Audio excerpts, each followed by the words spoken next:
Let's make a GURPS character. First of all, I have to say that there is no such thing as a generic GURPS character. You do not make a character and hope to use it in some game someday. You make a character for a specific game in mind. This is something I can rant about for quite a while, so I'll stop now before you get bored. So before I start generating the character, I have to know the background information for the game in question, and the character generation limitations.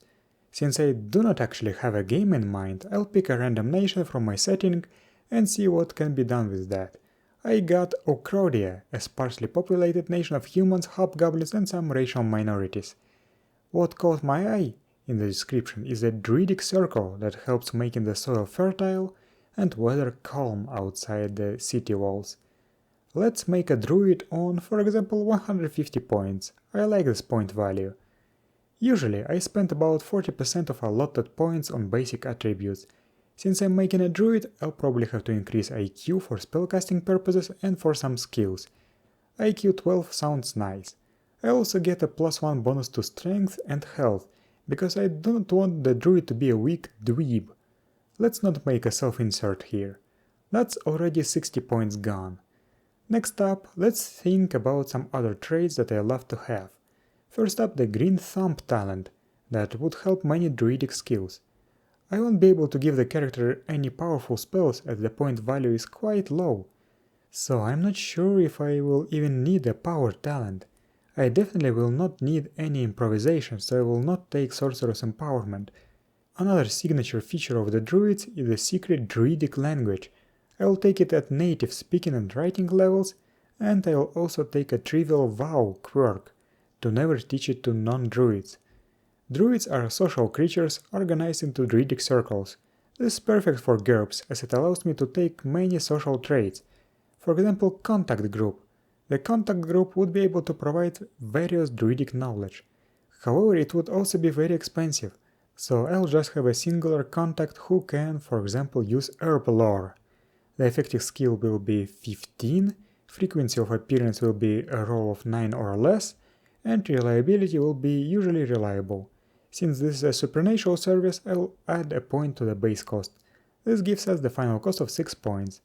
I'll also take a claim to hospitality.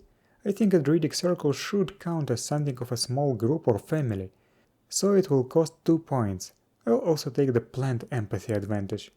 For these advantages, I'll take sense of duty plants, wealth struggling, pacifism cannot harm innocence, charitable 15, disciplines of faith ritualism, duty 9 to druidic circle. Before I go any further, I have to think about the race and ethnicity of the druid. There are two human ethnic groups that are dominant in Okrodia, the Kerians and the Sativi. I think my character will be a Sativi. They are a people who originally lived in the highlands and hills herding sheep. They, along with some of the Kerians from New Aventus, migrated overseas to settle the land that is now known as Okrodia. Thus, I will need the native Sativi language, Okrodian culture familiarity, and the Aventian language at accented level, because it serves as something of a common language in these parts of the world. Now let's think about the skills. What I like to do is to simply scroll through the skill list, pick the skills, and then adjust their level, add or remove skills later. As you can see, I picked lots of skills, trimmed some of them down, then chose what skills I need at relatively high level and improved them. Here I decided that since the character is helping the farmers, he should have a good understanding of farming techniques, so his farming skill is quite high.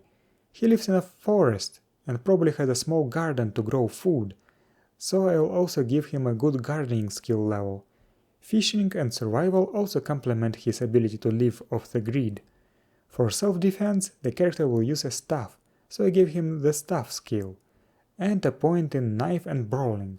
Some may say that a point in brawling doesn't do anything, but it actually allows you to use certain techniques that default to brawling, such as drop kick. Area knowledge for the local woods is also an important skill. Esoteric medicine druidic should help in case of injuries and illness, and bolas could work for hunting small game. Naturalist and navigation obviously are important outdoorsman skill. Theology and religious ritual are the druidic nature worship skills. I also included climbing and swimming, because the defaults for these skills are harsh, and even a single point greatly improves your chances. I still have some points left. I think I should find a couple more quirks and then get some druidic spells. Nosy sounds fun, as does uncongenial. He is a recluse after all. As for spells, I decided to grab the following. Wood Shape 1. It's cheap and actually useful to be able to fashion different items out of wood. Predict Weather is helpful both for the characters and the farmers he is helping. Snare is a good home defense and game trapping spell. Create Water makes surviving much easier, and you can water plants. Now what about the gear? Since my druidic spellcasting has a nature power modifier, if I want to avoid any penalties I should limit myself to TL0 equipment. You should remember that I took struggling, this means that I start with only half of my starting wealth. The setting is closer to TL4 than TL3, so I prefer to use the TL4 values. The starting wealth is $2,000, and I have it for struggling and get only $1,000. The character is not a roaming vagabond, he actually has a home. I guess it's some hut in the woods that eats up 80% of starting wealth, leaving only 200 for adventuring gear. This is the gear I got. You may notice that I went over the budget, but that's because one set of clothing is given for free. One of the items, the small backpack, is a TL1 item, so to be completely unpenalized when casting spells, the character will have to remove it. Or he could just take the -1 penalty, it's not that significant. Now I just have to choose a name, Diero Agosto. That should be fine. And I can declare the job finished. The character is not a combat monster, but he was intended to be one. He does have some things he can do well, so he is not completely useless on an adventure. I showed you that even with few points you can get some useful spells built as powers, and how social traits can be used to integrate the character into the world. There are still some questions that I left without an answer. How and why did he become a druid? Who was his mentor? Where is his family?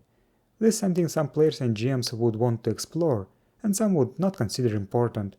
Overall, I'm content with the result. Maybe I run a solo game with this character or something like that. I hope this was helpful or entertaining or both, and thank you for watching.